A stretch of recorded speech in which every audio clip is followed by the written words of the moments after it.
Hello everyone. Today I'm going to discuss about glomerular filtration rate, factors affecting glomerular filtration rate, determinants and many more. So let's begin.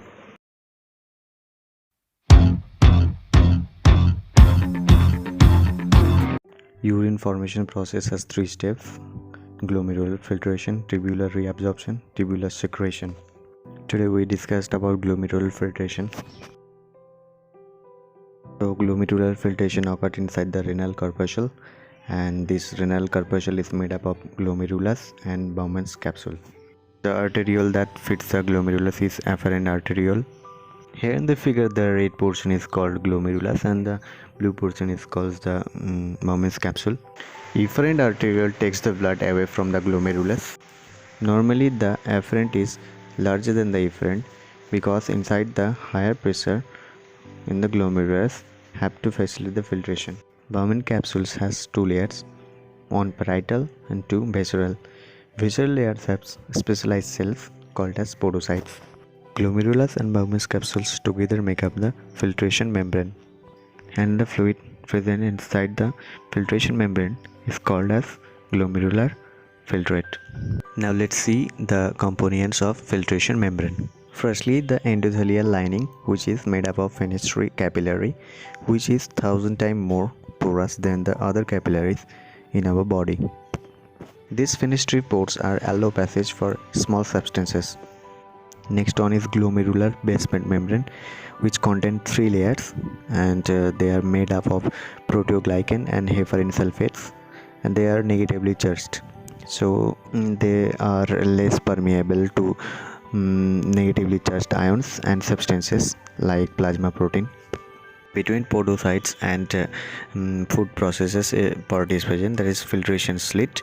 Filtration slits are the final barrier for the glomerular filtration pass, and here a specialized protein is present called nephrin.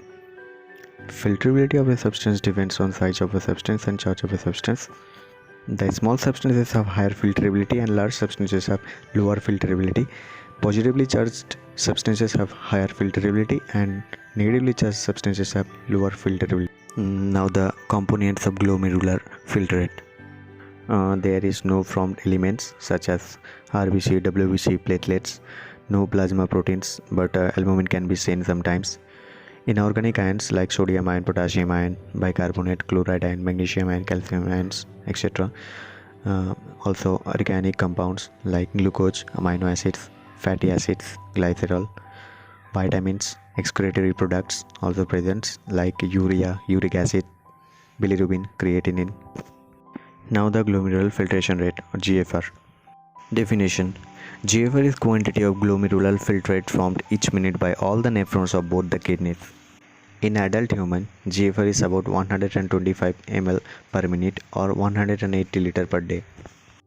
The normal renal blood flow will be 1200 to 1300 ml per minute, and normal renal plasma flow is 600 to 700 ml per minute.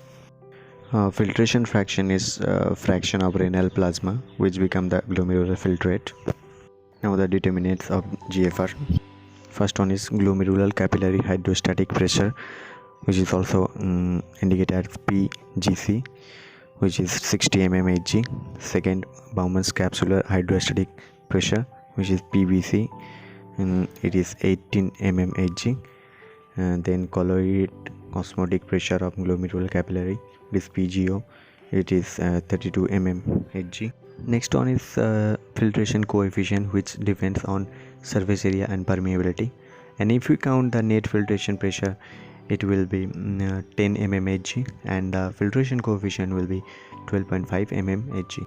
Now the factors that affects the GFR. These four factors that affects the GFR. First one is arterial pressure. It means increased arterial pressure tends to raise glomerular hydrostatic pressure and therefore to increase GFR, but this effect is buffered by autoregulatory mechanisms. Second one is afferent arterial resistance. This is that increased resistance or constriction of afferent arterioles, like example non-epinephrine, endothelin and sympathetic activity, that reduces glomerular hydrostatic pressure and decreases the GFR. Then efferent arteriole resistance. Increased resistance or constriction of efferent arterioles constriction, example angiotensin 2, has a biphasic effect on GFR. At moderate levels of constriction, there is a slight increase in GFR due to increased PG, but with severe constriction, there is a decrease in GFR due to decreased renal blood flow causing decreased PG. Then the renal blood flow. Increased renal blood flow, example high protein intake or nitric oxide, even with a constant glomerular hydrostatic pressure, a greater rate of blood flow into the glomerulus tends to increase GFR. Autoregulation of GFR. It means to maintain GFR almost constant despite wide fluctuation of blood pressure. Importance. The importance of autoregulation is that it prevents extreme changes in renal excretion of water in solutes that would otherwise occur with changes in blood pressure. In the absence of autoregulation, a relatively small increase in blood pressure would cause a similar percent of increase in GFR. Autoregulation is done by Autoregulation of GFR is done by number 1 tubuloglomerular feedback mechanism, number 2 glomerulotubular valence, number 3 myogenic autoregulation, and number 4 sympathetic activity, hormonal and otocoids control. Measurement of GFR. Insulin clearance is used to estimate GFR as it is freely filtered and is not reabsorbed or secreted by the renal tubules. The GFR therefore can be calculated as the clearance of the insulin. Creatinine and radioactivity clearance are also used to measure GFR. Clinical. Many pathological conditions decrease GFR by altering its determinants. Example, renal disease, diabetes mellitus, hypertension, by decreasing filtration coefficient, urinary tract obstruction.